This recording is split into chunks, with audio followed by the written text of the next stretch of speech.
In this particular video, I want to talk to the individuals out there that are landlords, and more specifically, maybe the landlords that are a little bit frustrated, either a little bit or a lot frustrated.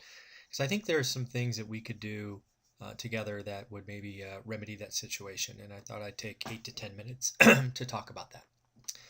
So just like every session, first thing I want to do is start with the goals. I myself, as I've shared many times, have been a long-term landlord going on over 15 years now. And more importantly, not only myself, but I've talked to individuals who collectively probably have 1,000 years of experience being a landlord, and I know there are lots of great reasons to call it a day or call it quits. So I want to put them out there, sort of talk about them, and more specifically, offer ways that I could help you if this happens to be a situation you find yourself in. So again, we're going to outline the ways I can help you because there's more than just selling it. I think that's frankly being lazy, and I wouldn't do that to you. So we'll talk about ways that I might be able to potentially help you here in a few minutes. And then again, always being above board and sharing everything, trying to hide nothing, as I'll just outline some of the questions that you and I would start talking about if we were going to go through an initial discussion. So let's just review real quick the reasons to call it quits. I think the number one item is, being a long-term landlord. There's a point in your life where you're like, nope, I have, we all don't live forever. So there's some point in your life where you realize, you know what, I've got X amount of years left, and being a day-to-day landlord just is no longer a priority. I don't want those headaches. I want to give those to someone else, and I want to go off and enjoy, travel, spend time with family, take care of your health, whatever it is. Being a landlord is hard. Being a landlord takes time, and being a landlord is, it's just, there are events that come up that you just don't want to deal with. So, that's the number one thing I see when I talk to individuals about being a landlord that are looking at calling it quits. It's like, we've got 5, 10, 15 years left. We just want to go travel the world or jump in an RV and hit all 50 states or whatever. Those are some things that come about. And if that's you, we should talk. Next is, I've seen, at least, I don't know about you, but I've seen an increase in city notices, right? There was this whole time during the downturn, or I think maybe code enforcement's doubled or tripled the number of people in the street. And that's something we need, that's a headache. Also, I've heard some chatter about increased, quote unquote taxes or overhead or whatever you want to call that for the joy of being a landlord, right? I think there are some city officials who think all landlords are rich, which is far from the case, and they just keep nickeling and diming, and that can be annoying. The other one is, I've seen, especially again with folks who have a larger portfolio, is maybe they want to let go of some of the problem properties or the ones that have more maintenance or headaches or lower income area or whatever, and just keep quote unquote their A properties. Again, great reasons to call it quits.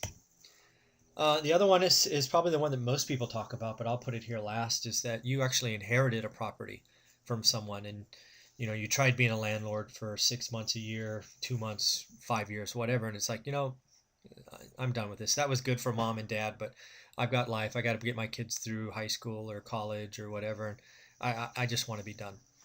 A great reason to call it quits. So if any of these are you, let me know, and we can help. The last one is, sometimes in life we have multiple investments, and sometimes, needing cash quickly allows you to take advantage of another investment, right? Rentals are maybe giving you, I don't know, $100, $200 a month, but this other investment that you have identified could give you $1,000 a month. Great. There's every reason to talk with us, and we will help you with that.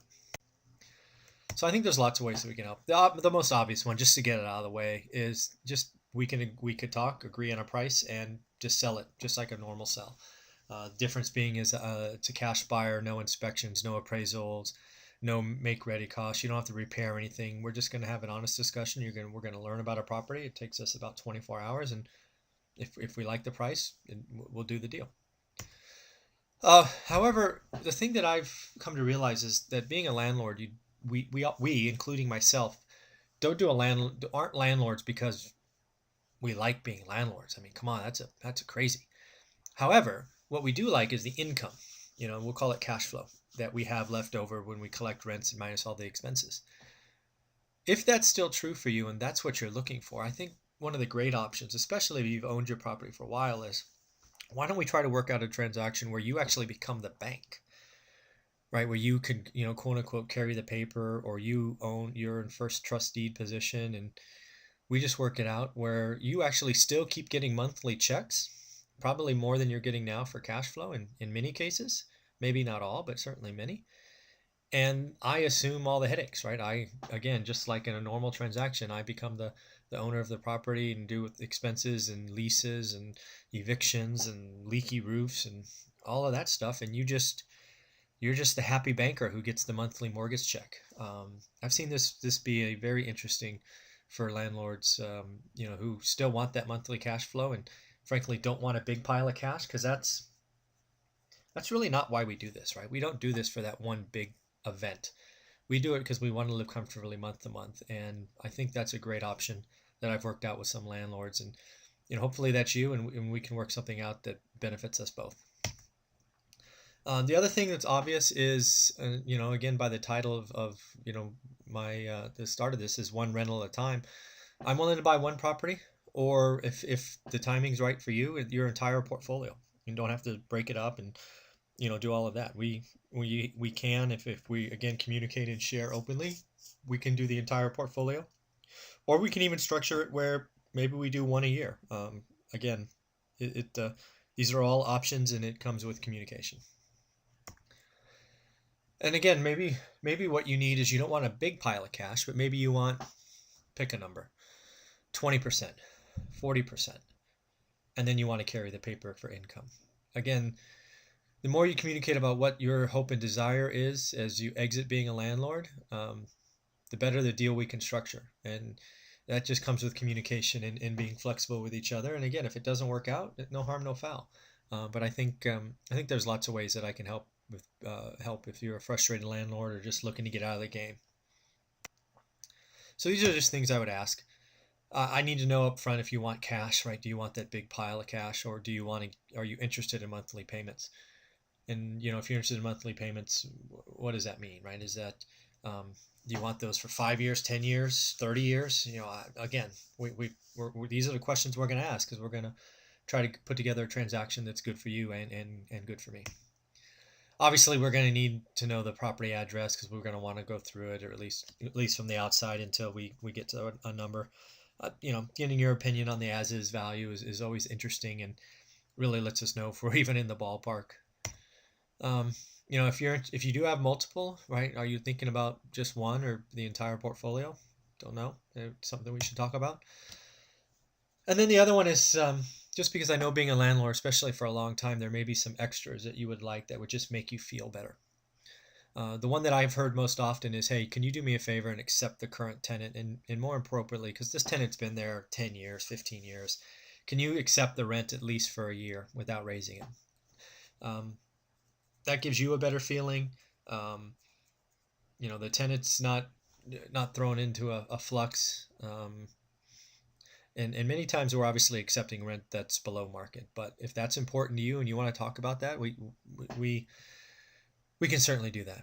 The other one I heard one time was, do me a favor and don't cut down the tree in the front yard. I'm like, well, that's an interesting request. Well, why is that? Turns out that this owner planted that himself 20 years ago with his kids, and it was important for him that every time he drove by it, it was still there. So again, there could be lots of other ones you'd like, but we just have to talk about them, and don't make me guess. If it's important to you, we should talk. So in the end, that's it. Real quick video. If you're a frustrated landlord, let's talk. I want to help you. I do want to call out the YouTube page that's out there. Is One Rental at a Time. Lots of videos really focused on investors, full-time employees who want to be investors. This is why I'm trying to help 1,000 people, so it's where I do it and track it. And if you want to get a hold of me, it's mzuber@onerental@a-time. And let me know that you're interested in potentially talking about getting rid of one of your properties, and we'll have a good day. All right, take care of yourself. Thanks.